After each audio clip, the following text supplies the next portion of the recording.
Welcome to episode 27 of Project 250, a weekly chronicle of the people, places, and events of the American Revolution in the order they occurred. So, without further ado, here's what was happening 250 years ago this week, July 6th to 12th, 1775. Last week, in Massachusetts, the Committee of Safety met to discuss the dangers posed by smallpox and possible measures to prevent the further spread of the disease. The following day, on June 30th, the Massachusetts Hospital Committee met to discuss additional preventive measures against the growing outbreak, as British authorities also struggled to contain the epidemic. In Philadelphia, the Continental Congress passed a series of 69 rules and regulations of war, commonly known as the Articles of War. On July 1st, the New England Restraining Act went into effect, which required the New England colonies to trade exclusively with Great Britain. On July 2nd, General George Washington arrived at the rebel encampment at Cambridge, Massachusetts. The next day, July 3rd, Washington officially assumed command of the Continental Army. He described the New Englanders as being an exceeding dirty and nasty people. On July 4th, Georgia's Second Provincial Congress convened in Savannah. The Congress appointed delegates to the Second Continental Congress, adopted the Continental Association's ban on trade with Great Britain, and established local committees to enforce this ban. Also on July 4th, at Cambridge, Massachusetts, George Washington issued several general orders to the Army, including measures to contain the growing smallpox outbreak. He informed the troops that they were no longer colonial militia, but were now troops of the United Provinces of North America. As the week came to a close, the Continental Congress gave its final approval to the Olive Branch Petition. In a follow-up to last week's Olive Branch Petition, on July 6th, the Continental Congress issued the Declaration of the Causes and Necessity of Taking Up Arms. A more bellicose statement than its predecessor, it outlined the reasons why the colonists decided to take up arms against the Crown. It specifically cited issues such as taxation without representation, the Coercive Acts, and the Declaratory Act, among other factors. Furthermore, the declaration stated that the colonists had petitioned the government for more than a decade to address their grievances, only to have their petitions ignored or rejected.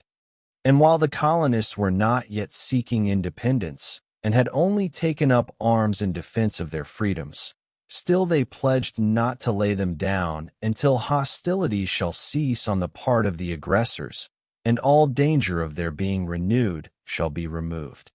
The declaration also expressed confidence in the mercies of the supreme and impartial judge and ruler of the universe, and implored his divine goodness to protect the people through the coming conflict, to encourage their adversaries to seek reconciliation on reasonable terms, and to spare the empire from the calamities of civil war. The following day, July 7th, the Continental Congress met as a committee of the whole to discuss the state of America. A decision regarding the address to the people of Great Britain, which explained why it was necessary for Americans to take up arms, was read, debated, and postponed until the following day. In a letter to Jonathan Shipley, Benjamin Franklin expressed doubt regarding the efficacy of sending one more petition to the king, predicting that it would be treated much the same as previous petitions had been. Franklin remarking that, though this may afford Britain one chance more of recovering our affections and retaining the connection, I think she has neither temper nor wisdom enough to seize the golden opportunity.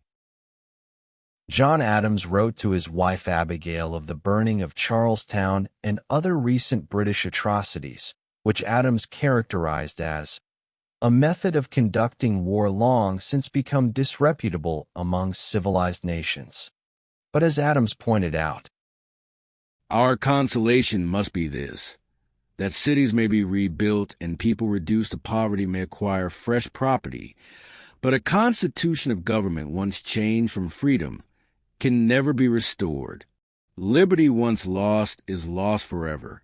When the people once surrender their share in the legislature and their right of defending the limitations upon the government and of resisting every encroachment upon them, they can never regain it. Adams also expressed pride in his brother's conduct at the Battle of Grape Island, as well as in Abigail, calling her really brave and a heroine. On July 8th, the very same day the Olive Branch petition was signed and sent to London in the custody of Richard Penn and Arthur Lee, a party of Continental Army volunteers, led by Major Benjamin Tupper and Captain John Crane, attacked a British outpost at Boston Neck. The Americans successfully drove off the British Guard and burned down the guardhouse. On July 9th, at his headquarters in Cambridge, George Washington held his first council of war. In addition to Washington, the attendees included Generals Artemas Ward, Charles Lee, Israel Putnam, John Thomas, William Heath, Nathaniel Greene, and Horatio Gates. Several important issues were discussed, including the estimated number of enemy troops in and around Boston, which was believed to be about 11,500 men. Given those numbers, the council agreed that at least 22,000 men would be needed to adequately defend the currently occupied posts against the British. However, recent returns indicated the number of effective soldiers to be far below this estimate. Therefore, it was unanimously agreed that an officer from each company be sent to recruit additional troops according to the regulations established by the Massachusetts Provincial Congress. In the meantime, General Washington should seek assistance from the Provincial Congress in securing temporary reinforcements.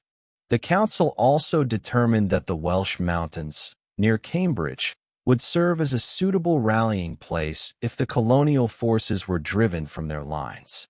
Finally, a proposal was made for the army to take possession of Dorchester Heights, but this idea was unanimously rejected. On July 10th, at Cockspur Island near Savannah, a group of South Carolina militia, led by Captains John Joyner and John Barnwell of the 1st South Carolina Regiment, and aided by the schooner Liberty, intercepted a British gunpowder ship carrying 16,000 pounds of powder, along with bar lead, Indian trading arms, and shot. Escorted by the armed schooner HMS Philippa, the gunpowder ship was bound for Savannah, where reportedly its cargo would be delivered to local Indians. Both ships and cargo were captured and confiscated. That same day, in Cambridge, Massachusetts, Adjutant General Horatio Gates issued an order excluding blacks from serving in the Continental Army. On July 11th, Simon Borum, member of the Continental Congress from New York, died of an unknown illness in Brooklyn, New York. Also on July 11th, General Washington, in his general orders for the day, forbid the sale of spirituous liquors to soldiers and non-commissioned officers by sutlers, tavern keepers, or innkeepers, without written authorization from the captain of the company to which such non-commissioned officer and soldier belongs. At week's end, Congress established 3 separate commissions on Indian relations for the northern, middle, and southern colonies.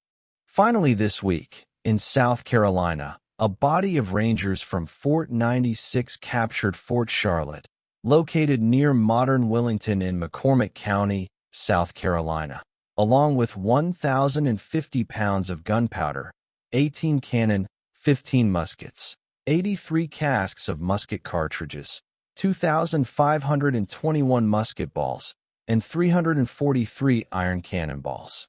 The fort was taken without opposition, being occupied only by Captain George Whitefield, his family, and a handful of soldiers.